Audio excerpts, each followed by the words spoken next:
მნიშვნელოვანი ფაქტები, საზოგადოების ჩართულობა, ანალიზი, მთავარი თემები.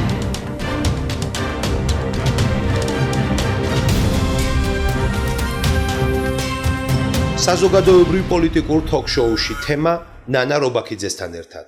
გადაცემის მეორე ბლოკის სტუმარს წარმოგიდგენთ ქეთევან ჯუღელი, საოჯახო მედიცინის რეგიონული სასწავლო ცენტრის კოორდინატორი, ოჯახის ექიმი, ტრენერი, ევროპის ოჯახის ექიმთა მასწავლებლების ასოციაციის წევრი, საქართველოში პირველადი ჯანდაცვის რეფორმის ხელშემწყობი პროექტისა და კარიტასის მენტალური ჯანმრთელობის პროექტის ექსპერტი, ფასილიტატორი, საქართველოს საოჯახო მედიცინის ასოციაციის გამგეობის წევრი.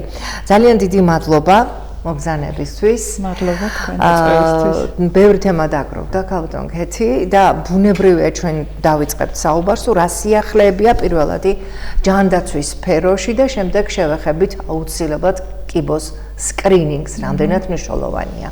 კიდევ ერთხელ მოგესალმებით და ნამდვილად სიახლეები გვაქვს პირველადი ჯანდაცვის სფეროში, რომელიც დაიწყო გასული წლის, ანუ 2025 წლის 1 ივლისიდან, როდესაც ძალაში შევიდა მინისტრის ბრძანება პირველადი ჯანდაცვის რეფორმის შესახებ. და მოგეხსენებათ, პირველადი ჯანდაცვა ეს არის საერთოდ ჯანდაცვის ქვაკუთხედი, ბაზისი, რაზეც არის დაფუძნებული მთელი ეს ჯანდაცვის სისტემა. და ქვეყანაში, როდესაც გამართულია პირველადი ჯანდაცვა, ეს ნიშნავს იმას, რომ გართულებების რისკი მცირდება, ნიშნავს იმას, რომ მოსახლეობის ჰოსპიტალიზაციის შემთხვევების რაოდენობა მცირდება და შესაბამისად მოსახლეობა, ანუ ჩვენი პოპულაცია გვყავს მეტად ჯანმრთელი, ვიდრე ისეთ შემთხვევაში, როდესაც პირველადი ჯანდაცვა არის სუსტი. გამომდინარე აი ამ ყველაფრის საჭიროებებიდან დადგა დღის წესრიგში რეფორმის საკითხი და სწორედ 1 ივლისიდან გასული წლის ასე ვთქვათ პილოტურად საქართველოს მასშტაბით 6 დაწესებულებაში დაიწყო ახალი რეფორმის განხორციელება. მათ შორის იმერეთიდან ჩართული გახლდათ, ესე იგი საჩხერის საავადმყოფო პოლიკლინიკური გაერთიანება არის ასეთი და ხარაგაულის კლინიკა. აი, რას გულისხმობს, რა არის ძირითადი აქცენტები? მოგახსენებთ, აი ამ ჯანდაცვის რეფორმის ძირითადი აქცენტი გახლავთ განსაკუთრებით, ნახეთ, ქრონიკული, ყველაზე გავრცელებული ქრონიკული დაავადებების მართვის გაუმჯობესება. ასევე 0-დან 6 წლამდე ასაკის ბავშვთა განვითარებაზე მეთვალყურეობა და მეთვალყურეობის, რა თქმა უნდა, გაუმჯობესება, იმუნიზაცია, აქცენტები კეთდება აუცილებლად იმუნიზაციაზეც. აი ჩვენ წაღან ვახსენეთ კიბოს სკრინინგი და ადრეული გამოვლენა, რომელიც პრობლემაც ძალიან მწვავედ დგას, რა თქმა უნდა, ჩვენს ქვეყანაში. ხო, აი ეს გახლავთ ის ძირითადი აქცენტები. გარდა ამისა, რა თქმა უნდა, აი ეგ ხარისხის გაუმჯობესებას გულისხმობს ყველაფერი ეს რეფორმა, მაგრამ მნიშვნელოვანია, რომ რეფორმაში ჩადებულია ექიმების და ექთნების мотиваციაც, ანუ მაშინ, როდესაც აი ეს ყველაფერი შესრულდება ხარისხიანად, თანამედროვე პროტოკოლებისა და გაიდლაინების შესაბამისად და შედეგები დაიდება, გულისხმობს კიდევ დამატებითი დაფინანსების მიწოდებას, აი დაწესებულებების აუცილებელი ბუნებრივია. კი ბატონო. ქალბატონ ქეთი, როდესაც ჩვენ ვსაუბრობთ სხვა სამედიცინო სფეროს წარმომადგენელთან და ბატონი გოჩა გიორგიძია ასევე ჩვენი არაერთხელ ყავდა პირდაპირ ეთერში, აი სკრინინგ პროგრამების შესახებ, იმუნიზაციის შესახებ, მომართვიანობის ნაკლებობაზე ამახვილებს ყურადღებას. რადგანაც ჩვენი დღევანდელი თემა დაანონსებული ქონდა და არაგადამტებ დაავადებებს ეხება კიბოს სკრინინგს, როგორი მაჩვენებელია, როგორც ვიცით, არის დაბალი მაჩვენებელი. რითი არის განპირობებული? ძალიან კარგად ახსენით ჩვენ გადაცემაში, დაუშვათ წინა გადაცემებში, იმუნიზაციის პროცესის დროს მაჩვენებელი რატომ იყო დაბალი და ნელ-ნელა იმატებს ეს მაჩვენებელი. აი ახლა ამ შემთხვევაში რა ხდება? ნახეთ, იქედან მინდა დავიწყო რომ საქართველოში აი კიბოს შემთხვევების, ახალი შემთხვევების დიაგნოსტიკა ძირითადად ხდება დაგვიანებულ სტადიებზე. 50%-ზე მეტ შემთხვევაში მესამე და მეოთხე სტადიაზე ხდება ახალი შემთხვევების დიაგნოსტიკა. ეს რას ნიშნავს, რომ პროგნოზი აი ამ შემთხვევების არა ისეთი სახარბიელო გახლავთ, როგორიც იქნებოდა, რა თქმა უნდა, რომ ჩვენ ეს დაავადებები აღმოგვეჩინა პირველ და მეორე სტადიაზე, ხო? ეს რეალური სტატისტიკა გახლავთ სამწუხაროდ ჩვენი ქვეყნის. და თუ გადავხედავთ აი შემთხვევების რომელი კიბოს სახეობების ჭარბობს, გინდა ქალთა სქესში, გინდა მამაკაცებში, ხო? ქალებში რა თქმა უნდა ყველასათვის ცნობილია რომ ეს არის რა სარძევე ჯირკვლის კიბო რომელიც აბსოლუტურად ექვემდებარება სკრინინგს სკრინინგი რას ნიშნავს ეს არის დაავადების აღმოჩენა ადრეულ ეტაპზე მანამ სანამ პაციენტს ანუ ადამიანს არ აქვს ჩივილი ანუ თulis თავს ჯანმრთელად არაფერი არ აწუხებს მაგრამ დაავადება შეიძლება არსებობდეს და ამას ვერ გამოავლენს თვითონ მანამ სანამ არ ასე ვთქვათ თავის კლინიკურ ნიშან-თვისებას ეს დაავადება არ გამოავნეს. და ამ დროს არსებობს სკრინინგის არაჩვეულებრივი მეთოდები, რომელიც საშუალებას გვაძლევს, რომ ასე ვთქვათ ადრეულ ეტაპზე იქნას ეს დაავადება გამოვლენილი და აბსოლუტურად თითქმის 100% იქნება ამ შემთხვევაში გამოჯამრთელების შანსი, ხო? გავდან კეთი, აი უკაცრავად შეგაწყვეტინეთ, აი მსგავსი რამ უკვე დანერგილია ჩვენი ქვეყნის საზღვრებს გარეთ და ეს კულტურა უკვე ვიცით რომ არსებობს. საუბრობთ აი ამ თემების ირგვლივ, მაგრამ რატომღაც მაინც არ მიდის იქამდე ადამიანი პიროვნება. აი რა იწვევს ამას? უნდობლობა არის ეს? არ ვიცი, თქვენ როგორ ფიქრობთ, როგორც ექიმი? სხვა ქვეყნები ვახსენეთ და მინდა მოგიყვანოთ მართლაც წარმატებული ქვეყნების მაგალითი, ასეთი გახლავთ ავსტრალია, სადაც თუნდაც საშვილოსნოს ყელის კიბოს სკრინინგს მიაღწიეს სამიზნე მოსახლეობის 80%-ში. ეს ამან მოგცა ის რომ თითქმის 90%-ით შემცირდა ავსტრალიაში საშვილოსნოს ყელის კიბოს ახალი შემთხვევების გამოვლენა. Das ნიშნავს სამიზნე. სამიზნე ნიშნავს რომ აი თქვათ რომელი ასაკი ექვემდებარება სკრინინგს, ხო? სკრინინგ პროგრამაში დაუშვათ სარძევე ჯირკვლის კიბოს მხრივ ჩართულია 40-დან 70 წლამდე ქალბატონები, ხოლო საშვილოსნოს ყელის კიბოს სკრინინგი მოიცავს 25-დან 60 წლამდე ასაკის ქალბატონებს. სკრინინგი ნიშნავს რომ კვლევა არის აბსოლუტურად უფასო. ამას აფინანსებს სახელმწიფო. საქართველოში სკრინინგ პროგრამა ესე ფართოდ გაიშალა 2011 წლიდან. წარმოიდგინეთ ახლა რამდენი დროა გასული და თუ გადავხედავთ ჩვენ მიმართვიანობას არც თუ ისე სახარბიელო გახლავთ, ანუ თითქმის სამიზნე მოსახლეობის 30%-საც არ აქვს მაგალითად ჩატარებული სარძევე ჯირკვლის კიბოს სკრინინგი. კიდევ უფრო დაბალია საშვილოსნოს ყელის კიბოს სკრინინგის მონაცემები, ხოლო რაც შეეხება აი ეს კოლორექტული კიბოს, ანუ მსხვილი ნაწლავის კიბოს მიმართვიანობას, აქაც სკრინინგი გვაქვს ჩვენ.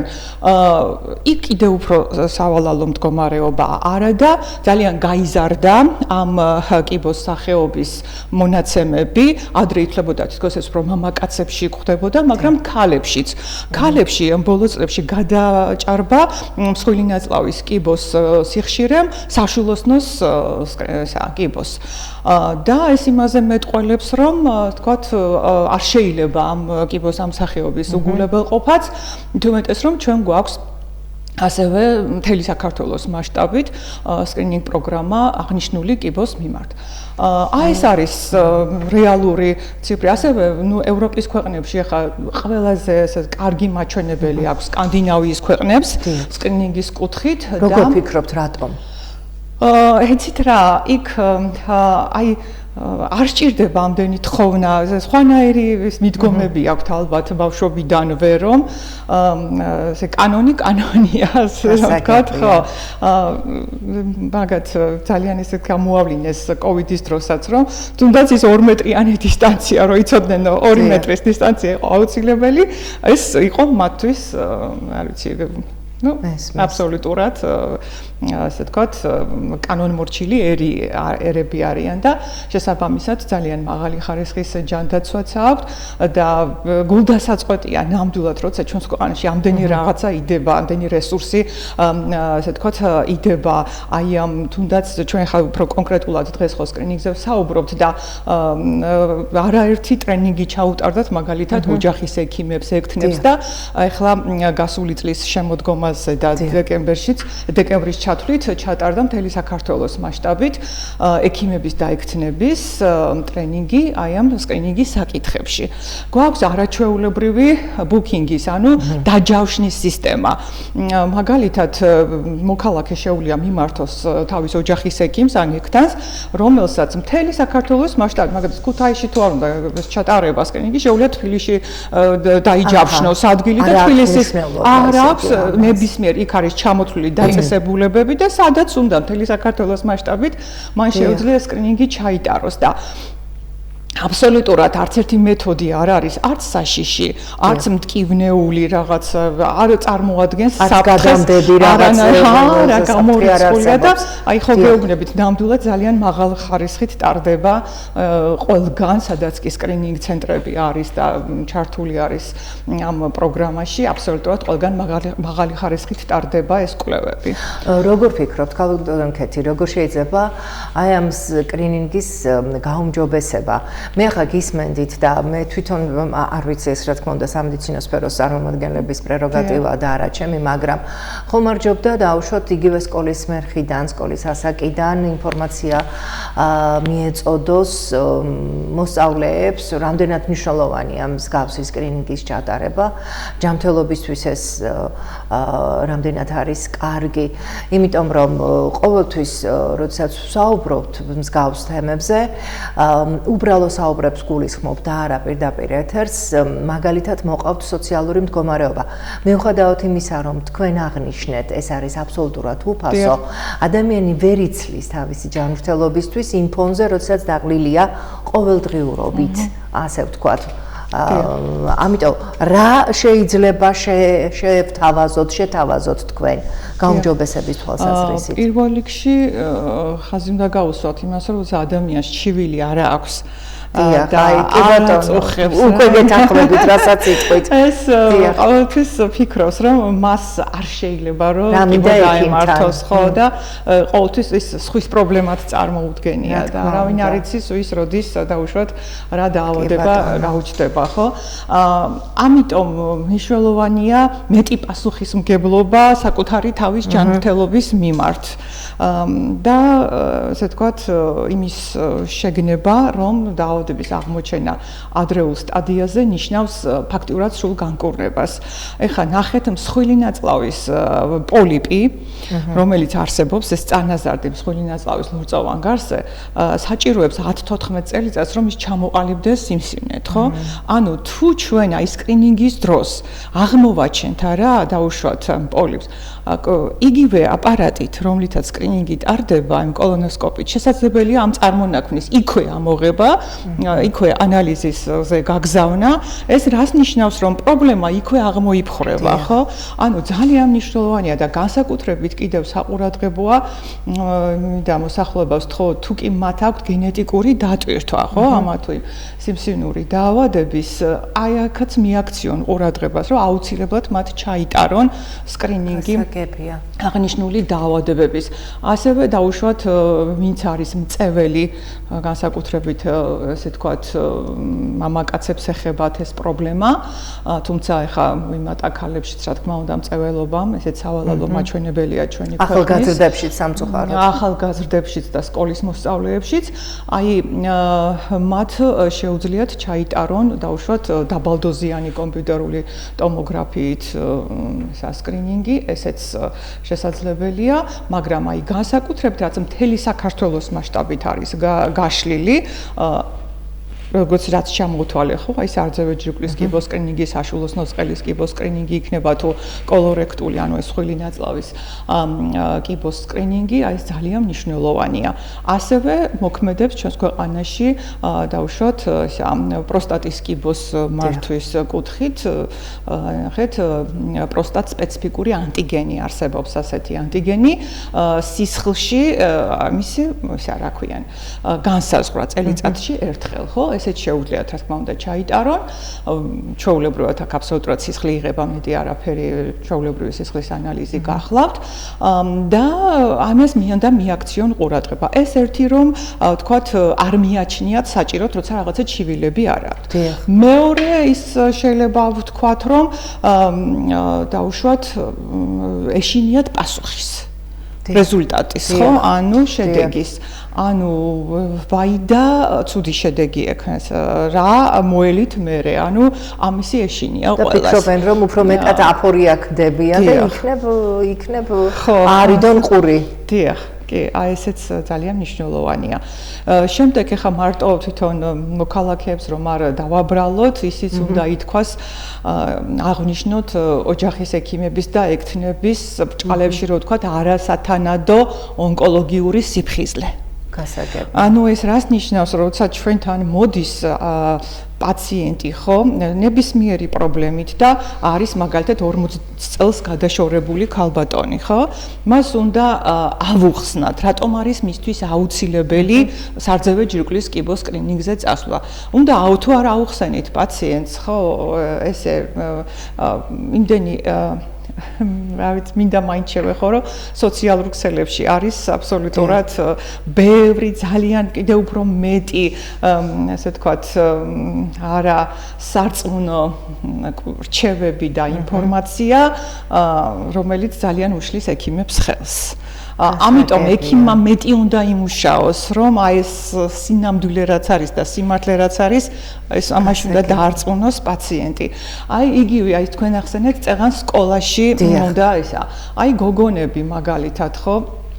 მნიშვნელოვანია საშულოსნო წყლის კიბოს სკრინინგი ახალგაზრდა ასაკიდან იწყება ჩვენთან 25 წლიდან ამერიკის შეერთებულ შტატებში 21 წლიდან იწყება, იმიტომ რომ ითვლება რომ აი სქესობრივი ცხოვრების დაწყებიდან 3 წლის შემდეგ უკვე უპრიანია დაიწყოს სკრინინგი აი ამ საშულოსნო წყლის კიბოზე, ანუ ეს რას გულისხმობს ეს პაპილომა ვირუსების აღმოჩენას, ხო, რომელიც შეიძლება იყოს კანცეროგენული და თავისთავად გამოიწვიოს ეს არის დადასტურებული, რომ საშულოსნო წყლის კიბოს იწვევს პაპილომა ვირუსი, ხო, ონკოშტამები მისი და გვაქვს არაჩვეულებრივი საპრევენციო მეთოდი ამ ერთადერთი კიბოს, რომელიც გახლავთ პაპილომა ვირუსის საწინააღმდეგო იმუნიზაცია და ესეც უნდა განუმარტოთ ჩვენ ამ ბავშვებს, იმიტომ რომ ზოგჯერ თქვათ მშობელს ეშინია, რომ აი 11 წლის ასაკიდან იწყება და ზოგჯერ ეშინიათ ამ მშობლებს, რომ გაუკეთონ შვილებს ეს აცრები, მაგრამ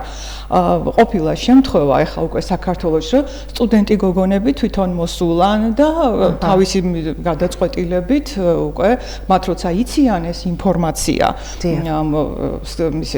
იმუნიზაციის აუცილებლობის შესახებ, აბსოლუტურად, ასე ვთქვათ, მიუღიათ გადაწყვეტილება და მიხარია, რომ აი ეს ცნობადობა თანდათანობით იზრდება ჩვენს ქვეყანაში. გასაგები, ახლა თქვენ საუბრობთ და დარწმუნებული ვარ, რომ ნუ ახლა უმრავლესობა ყურადღებით გისმენთ და როგორ ფიქრობთ, აი მსგავსი გადაცემები, ეს ტრიბუნა, რომელიც უფრო მეტ მაყურებელს მოიცავს, საზოგადოების მეტ ნაწილს მოიცავს, თუნდაც შემდეგ რომ გადასცენ ერთმანეთს, რამდენად არის მნიშვნელოვანი და ხომ არ არის საჭირო, აი სწორედ ამ სფეროს წარმომადგენლების, ტელევიზიების, რადიოს ჩართვა ამ პროცესებში, რას ფიქრობთ? აი ძალიან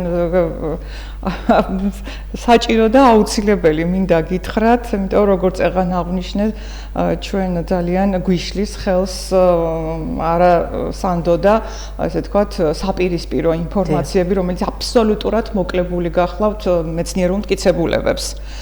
ეს ძალიან, ესე ვთქვათ, უფრო მეტად მუშაობს სამწუხაროდ, ვიდრე ის, იმიტომ რომ ნამდვილად ჭარბობს იმათი რეკლამები, აი ასეთ გადაცემებს, როგორც თქვენი გადაცემა. ხო, იქ 1000 კომენტარია, რა თქმა უნდა, არასარწმუნო აბსოლუტურად და ადამიანი მეტნაკლებად ექცევა იმ კომენტარების ყურადღებას. ალბათ მარტივი გზაც არის და მარტივი გზა უფრო იოლი გასავლელი ასე გონიათ ალბათ. ან გვგონია არ ვამბობს ხებზე რატომ უნდა ვილაპარაკო ზოგადად ჩვენ ალბათ ჩვენი ყურისთვის უფრო ეს არის საინტერესო და ამ დროს პროფესიონალის ჩართულობა ნამდვილად არის მნიშვნელოვანი რომ სწორი გზა იქნას მარჩეული. აი საქართველოში არსებული სკრინინგ პროგრამები ფაქტობრივად ჩამოთვალეთ თქვენ ხომ არ გამოგჩა რაიმე და შეგავს ერთი რაღაცა ნიუანს გაუსვა ხაზი რომ ვიცით რა განიათ იმიტომ მე ბევრი შემთხვევა მქონია ესეთი უი რამტკივნეული არის მამოგრაფია დაუშვათ და ვერ წავა და ვერ გაიკეთებს აი მინდა აბსოლუტურად დაგარწმუნოთ რომ და ჩვენს მაყურებელსაც უთხრა აბსოლუტურად ესე თქვა მტკიცებულებით რომ ეს არანაირ ტკივილთან არ არის დაკავშირებული. იმიტომ რომ თანამედროვე აპარატების გაუმჯობეს და რაც ჩვენს სკრინინგ ცენტრებში არის რომ ტკივილი გამორიცხულია. ამის შემდეგ მნიშვნელოვანია ის რომ ორი რადიოლოგი სვამს დიაგნოზს ერთმანეთისაგან დამოუკიდებლად. ეს ძალიან მნიშვნელოვანია, ეკომორ პროექციაში ხდება გადაღება და პლუს ორი ექსპერტი რადიოლოგი ერთმანეთისაგან დამოუკიდებლად ჯამდება ეს ანუ ეს სარწმუნოებას ძალიან ზრდის, ხო, რა თქმა უნდა. და შესაბამისად მინდა გითხრათ რომ ცრუ დადებითი პასუხების რაოდენობა მინიმუმამდე არის დაყვანილი. ან ცრუ არ ყოფითიც ასევე რომელიც არც ერთია კარგი და არც მეორე და თუ საშვილოსნოს ყელის კიბოს სკრინინგზე ვისაუბრებთ, იქ ჩვეულებრივ ნაცხის ანალიზით 3 წელიწადში ერთხელ ხო ეს არ მithქვამს პერიოდულობა. ნახეთ სარძევე ჯირკვლის კიბოს სკრინინგი თუ ყველაფერი ნორმაშია 2 წელიწადში ერთხელ ტარდება. უფასოდ და საშვილოსნოს ყელის კიბოს სკრინინგი არის 3 წელიწადში ერთხელ. როდესაც არის ნორმალური შედეგი, უფასოდ, რა თქმა უნდა, მაგრამ ეხლა თუ იქ რამე პათოლოგია იქნა ნანახი, მაშინ ინდივიდუალური გრაფიკი იქნება შედგენილი. დაუშვათ მივიდეს 1 წელიწადში, მივიდეს 2 წელიწადში, 6 თვეში და ასე შემდეგ, იქ აბსოლუტურად შემდეგი ნაბიჯები არის უკვე ინდივიდუალური, მაგრამ ჩვენ ვსაუბრობთ ჩვეულებრივ პასუხზე, როდესაც არანაირი პათოლოგია არ იქნება ნანახი, ეტყვიან ქალს რომ 2 წელიწადში გეკუთვნით განმეორებითი სკრინინგი საშვილოსნოს იმაზე რა ქვიან სარძევე ჯირკვლის კიბოზე 70 წლამდე და რაც შეეხება საშვილოსნოს ყელის კიბოს სკრინინგზე გეკუთვნით თქვათ ასევე უფასო სკრინინგი კიდევ 3 წლის შემდეგ ჩემო ბატონო 60 წლამდე. გასაგებია. ხო. რაც შეეხება ეს მსხვილი ნაწლავის კიბოს სკრინინგს, იქ პირველ ეტაპზე არაფერი პრობლემა არ არის, თუმეტეს მხოლოდ და მხოლოდ განავლის ანალიზი ტარდება ფარულ სისხლდენაზე და თუ ისე დადებითი აღმოჩნდება, ასეთ შემთხვევაში მას უფასოდ უგრძელდება კვლევა კოლონოსკოპიის სახით, რომელიც მინდა აღნიშნო ამისიც ეშინია მოსახლეობას, იმიტომ რომ ნამდვილად არაკომფორტულია ხა კოლონოსკოპიის ჩატარება, მაგრამ ანესთეზიით არის დაფინანსებული. ანუ პაციენტს არანაირი ტკივილი ამ შემთხვევაშიც არ ექნება.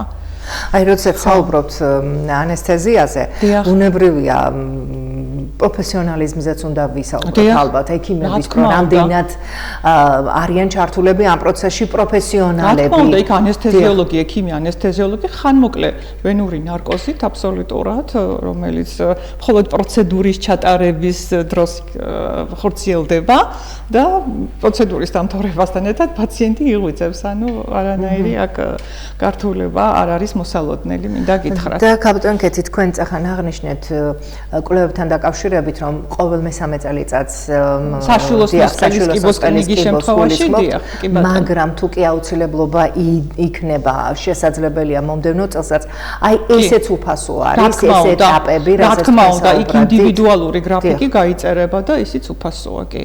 იმიტომ რომ ის არის მოთხოვნით, ანუ მდგომარეობის მიხედვით. გასაგებია. და არა თქვათ პაციენტის პირადი ახირება არის ხო? ეს არის მდგომარეობიდან გამომდინარე. ასევე მამოგრაფიაც შეიძლება ერთ წელიწადში დაიბარონ ქალი ხო? თუ იქ რაღაც ეს იქნა ნახი შესაბამისად მოცულობითი წარმონაქმნი. მოცულობითი წარმონაქმნების ძალიან ბევრი სახეობა არსებობს. ყველაფერი სიმსივნე არ არის, რა თქმა უნდა. დიახ. ხო, ასე რომ. გასაგებია. კი ბატონო. მინდა რომ არაფერი არ გამოგჩეს და იმედია რომ ამოვწურეთ დღევანდელი თემა, მაგრამ ის რაც თქვენ დღეს მიაწოდეთ ტელემაყურებლებს, მე მგონი ალბათ ცოტა უფრო მეტად გაბედულები იქნებიან მონდომებულები და ის უფასო სკრინინგ პროგრამები ალბათ სამომავლოდ ცოტათი მაინც იქნება დატვირთული და უფრო მეტი ადამიანი მივა. იმიტომ რომ როდესაც ვსაუბრობ პირველად ჯანდაცვაზე, პირველადი ჯანდაცვა, სწორედ იმას ნიშნავს რომ აქ ნაკლები სახსრები იხარჯება, თუნდაც ფინანსური თვალსაზრისით, დიახ, და ეს არ არის შემდეგი ეტაპი დაუშვათ მეორადი ჯანდაცვა, მესამეული ჯანდაცვა და დავზოგოთ. დიახ, უნდა დავზოგოთ. თუ კი მივმართავთ დროულად, თავისთავად გამოვა დაზოგვა. აუცილებლად და აქვე თუ დრო გვაქვს, მინდა ხაზი გაუსვა და არ გამოგჩეს სხვა არაგადამდები დაავადებების. დიახ, ეს ქონდა ჩვენ დაანონსებული არაგადამდები. დიახ, დაავადებების სკრინინგი. აი როგორც რეფორმა ცითვალისწინებს, ყველაზე გავრცელებული დაავადებები პირველად ჯანდაცვაში რაც არის, ეს გახლავთ არტერიული ჰიპერტენზია, ეს გახლავთ შაქრიანი დიაბეტი ტიპი 2, ფილტვის ქრონიკული ობსტრუქციული დაავადება და ასევე ბრონქული ასთმა. დიახ. რაც შეეხება არტერიულ ჰიპერტენზიას, ტიპი 2 შაქრიან დიაბეტს, ეს არის ისეთი დაავადებები, რომლებიც ასევე სკრინინგს ექვემდებარება. და ბევრი კომპანია ტარდება ჩვენს ქვეყანაშიც, მაგალითად გაიზომე წნევა, ასეთი სახელწოდებით, იმიტომ რომ ეს დაავადებები არის აბსოლუტურად უსიმპტომო. წლების განმავლობაში მიმდინარეობს უსიმპტომოდ და გარკვეული, თქვა, პერიოდის შემდეგ მიდის უკვე გართულებით სტაციონარში, თუ მანამ არ მოხდება ოჯახის ექიმთან, მიდის სტაციონარში უკვე ინსულტით მაგალითად, ხო? მიდის გულის იშემიური დაავადების გართულებით, ინფარქტით, მერე სჭირდება იქ კორონაროგრაფია, სტენტირება, შუნტირება, ხო? როცა ეს ჩვენ შეგვიძლია ძალიან მარტივად დავიცვათ. ასევე მნიშვნელოვანია დისლიპიდემიაზე სკრინინგი, რომელიც დამტკიცებულია, რომ გულის იშემიური დაავადების ერთ-ერთი მთავარი რისკ ფაქტორია ათეროსკლეროზის სისხლძარღვთა და რომელიც, თქვათ, შეიძლება ჩვენ თავიდან ავიცილოთ პერიოდული სკრინინგით, ასევე სადაც შესაძლებელია ლიპიდური სპექტრის განსაზღვრა, რომელიც უფასოდ დევს პირველად ჯანდაცვის პროგრამაში. დღესაც მიმდინარე პირველად ჯანდაცვის პროგრამაში დევს უფასოდ. კი ბატონო, და რაც შეეხება ასევე გლუკოზის განსაზღვრას სისხლში უფასოდ არის, რომელიც თავიდან აგვაცილებს შაქრიანი დიაბეტის გართულებებს. ტიპი 2 შაქრიანი დიაბეტიც არის ისეთი დაავადება, რომელიც წლების განმავლობაში საერთოდ უსიმპტომოდ მიმდინარეობს. არც დამახასიათებელი ადამიანი ელოდება, უწყურვილი არ მაქვს, ხშირი შარდვა არ მაქვს, რაღაც ეს პირის სიმშრალე არ მაქვს, მაშინ არ მექნება დიაბეტი. ეს აგრე არ არის. არ შეიძლება საერთოდ ისე უსიმპტომოდ წავიდეს, რომ გართულებებით როდესაც დაუშვათ მიოკარდიუმის ინფარქტით მოხდება სტაციონარში, იქ აღმოაჩნდეს, რომ თურმე მას ქონია ტიპი 2 შაქრიანი დიაბეტი.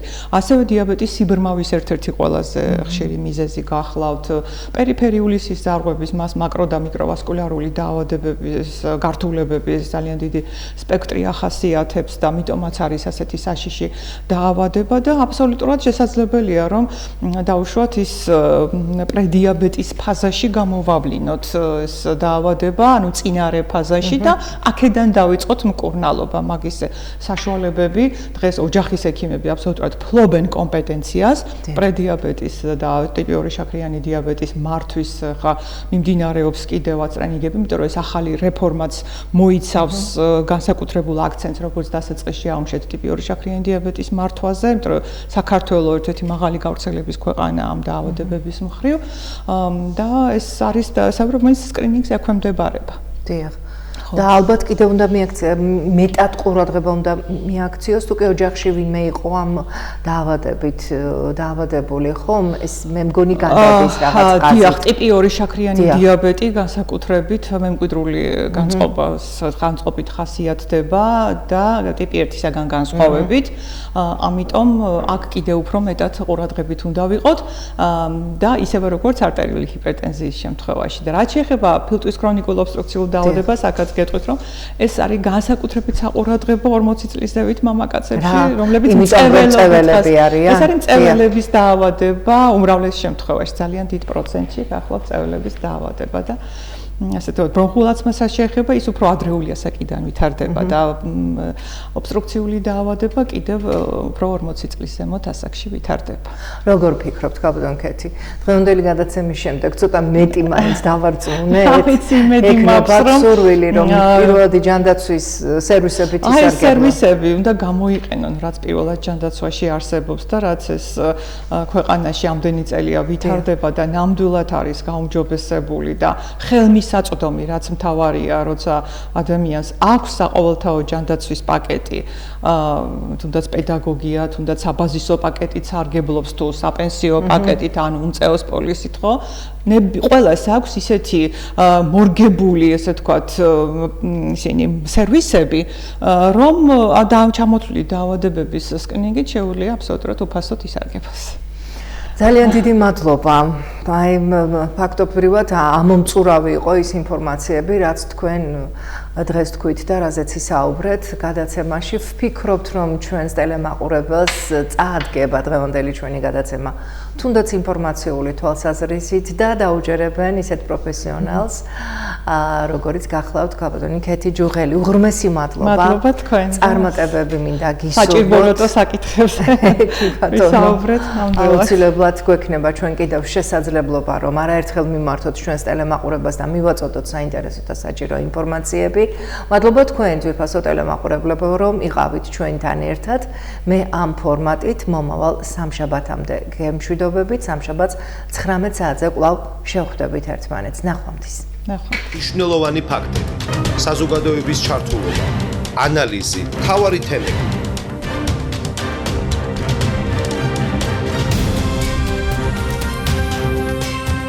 საზოგადოებრივ პოლიტიკურ თოქ-შოუში თემა